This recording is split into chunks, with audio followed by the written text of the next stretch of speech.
आप देख रहे हैं जय भारत टीवी। बात वही जो तीरथ सिंह रावत ने कही है। तीरथ सिंह रावत ने कहा कि आपने जो भड़ाना को किसको पूछ कर लाए। राजेंद्र सिंह भंडारी जो है बीजेपी हेडक्वार्टर दिल्ली पहुंच गए थे, तब वहां से नड्डा का फ़ोन आया कि हम इनको ज्वाइन करवा रहे हैं। तो महेंद्र भट्ट उसके बाद क्या करते हैं। और बद्रीनाथ और मंगलौर के बाद जो बड़ी चुनौती अब केदारनाथ को लेकर है, वहाँ तो सबसे बड़ी चुनौती है कि आप उस मास्टर प्लान से कैसे पार पाएंगे।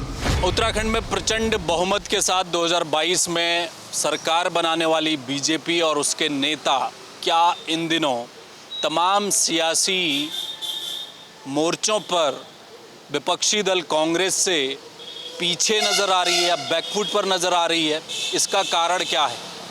दो उपचुनाव जो अभी अभी निपटे हैं, वहाँ हार का सामना बीजेपी को करना पड़ा है। एक उपचुनाव सामने खड़ा है केदारनाथ का, वहाँ भी स्थितियाँ बड़ी चुनौतीपूर्ण हैं। और अभी अभी जो कार्य समिति की एक बैठक निपटी है और उसमें जिस तरह से पूर्व मुख्यमंत्री तीरथ सिंह रावत का जो बयान सामने आया है, क्या वो बीजेपी के भीतर सब कुछ ठीक नहीं होने की तरफ इशारा कर रहा है। सरकार और संगठन के बीच जो सामंजस्य था, क्या वहाँ पर थोड़ा कुछ मामला हिलता हुआ नज़र आ रहा है। इन तमाम मुद्दों पर चर्चा के लिए हमारे साथ गजेंद्र रावत मौजूद है, वरिष्ठ पत्रकार।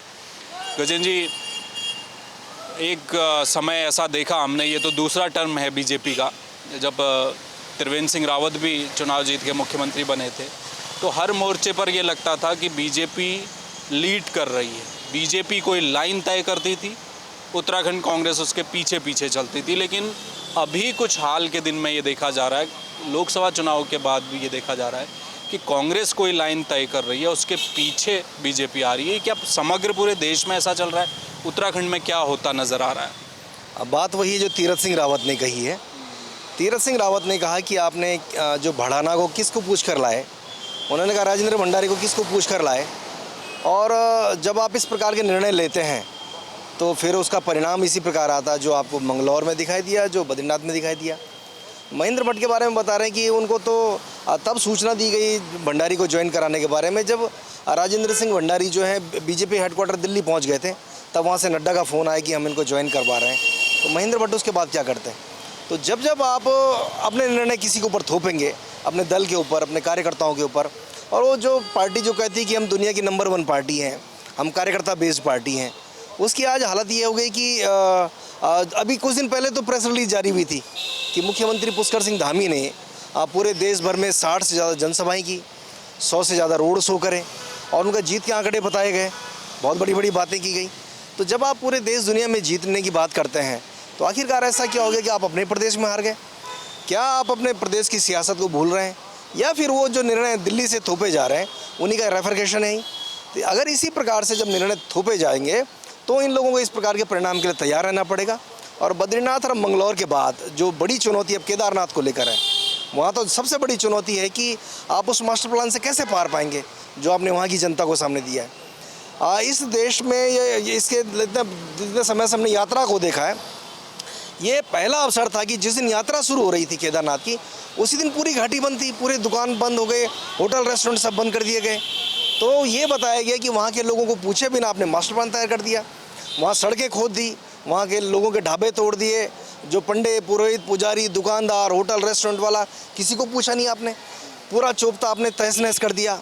आपने इतने बड़े स्तर पर वहाँ पर अतिक्रमण के नाम पर जब लोगों को हटाया, तो आपने ये नहीं बताया कि अगर वो अतिक्रमण चोपता में था, रुद्रप्रयाग में था, केदारनाथ बद्रीनाथ में था, तो वो अतिक्रमण आपने देहरादून, हरिद्वार, उधम सिंह नगर में क्यों नहीं हटाया।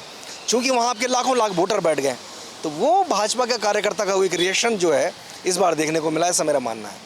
कल प्रधानमंत्री भी पार्टी दफ्तर गए दिल्ली में, ये वही आशंका है जो आप व्यक्त कर रहे हैं। बीजेपी भी इसको जानती है कि कार्यकर्ता कहीं नाराज़ ना हो जाए।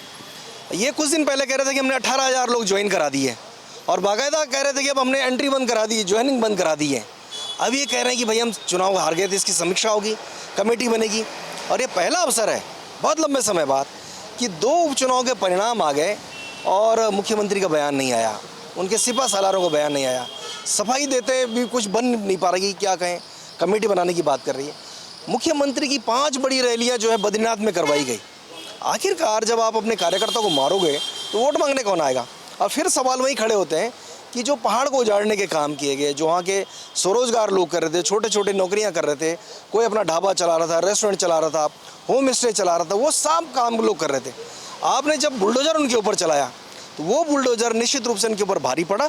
और अब फिर चाहे प्रधानमंत्री भाजपा दफ्तर जा रहे हैं, चाहे उनके दूसरे तीसरे नेता जा रहे हैं, जो भी जा रहा है, इन सबको जाना पड़ेगा। और वो जो विषय था कि आप अपने कार्यकर्ताओं की राजनीतिक हत्या क्यों कर रहे हैं, आपको आखिरकार हरियाणा से जो है आदमी चुनाव लड़ाने के लिए क्यों लाना पड़ रहा है, आपको राजू भंडारी की क्या ज़रूरत पड़ गई, जब आपके वहाँ पर ग्रास रूट के नेता हैं, आपके कार्यकर्ता हैं, तमाम बड़ी फौज आपके पास है। तो वो सारा का सारा जो दिखाई दे रहा है। और उसके ऊपर तो एक बड़ा कांड इन्होंने नया कर दिया है। केदारनाथ में जिस दिन पे केदारनाथ की विधायक शैला रानी रावत की चिता जल रही थी, उसी वक्त आप दिल्ली में जो है भूमि पूजन कर रहे हैं केदारनाथ मंदिर का, उसका जवाब कौन देगा?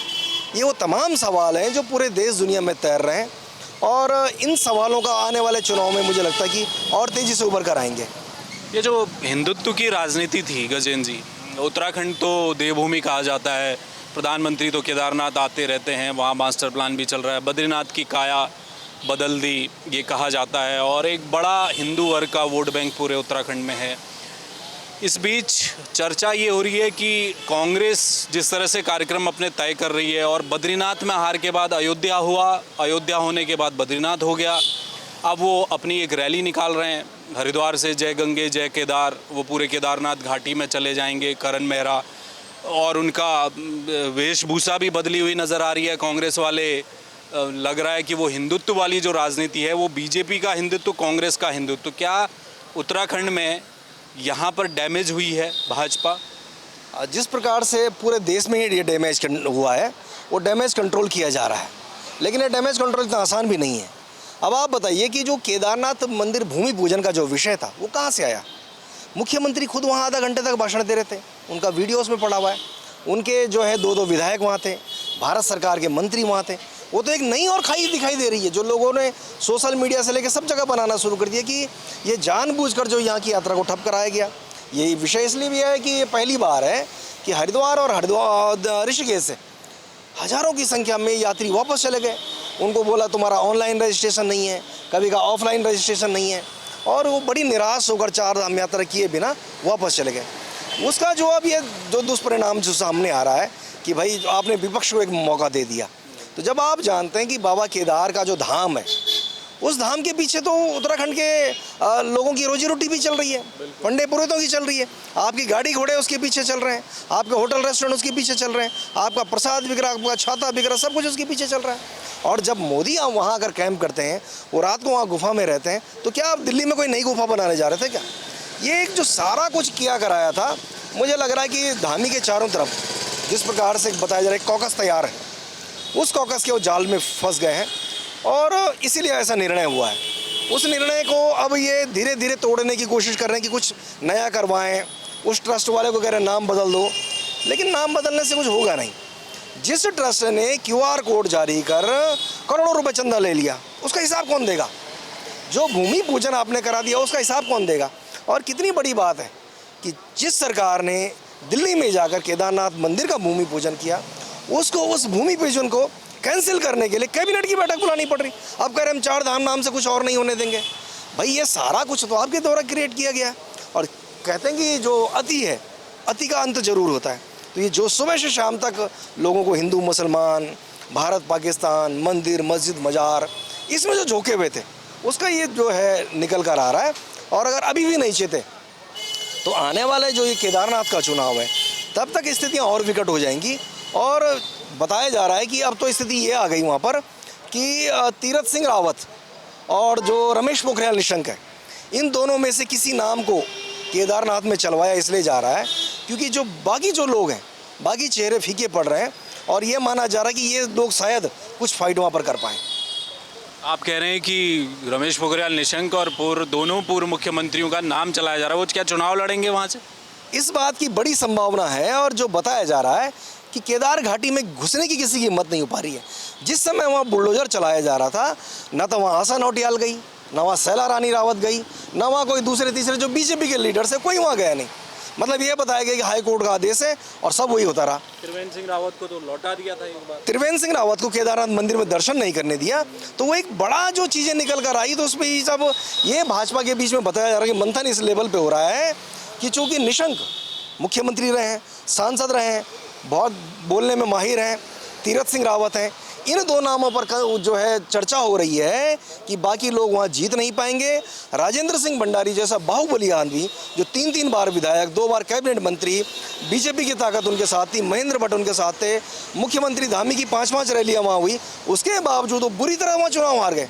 तो इसलिए वहाँ शैला रानी रावत की मौत का जो सेंटीमेंट है उसके भी कैश होने की संभावना बहुत कम बताई जा रही है। टिकट नहीं देगी वो सोच रहे हैं कि दिया जाए, लेकिन ये बताया जा रहा है कि जब राजू भंडारी वाला विषय भी वहाँ नहीं चला, जिसको कहा गया था तुम्हें कैबिनेट मंत्री बनाने जा रहे हैं, बहुत सारे वायदे किए गए थे, तमाम तरह की बातें किए थे, तो इस बात की भी संभावना है कि वहाँ पर जो है निशंक या जो है तीरथ सिंह, इन दोनों में से किसी पर दाव खेला जा सकता है।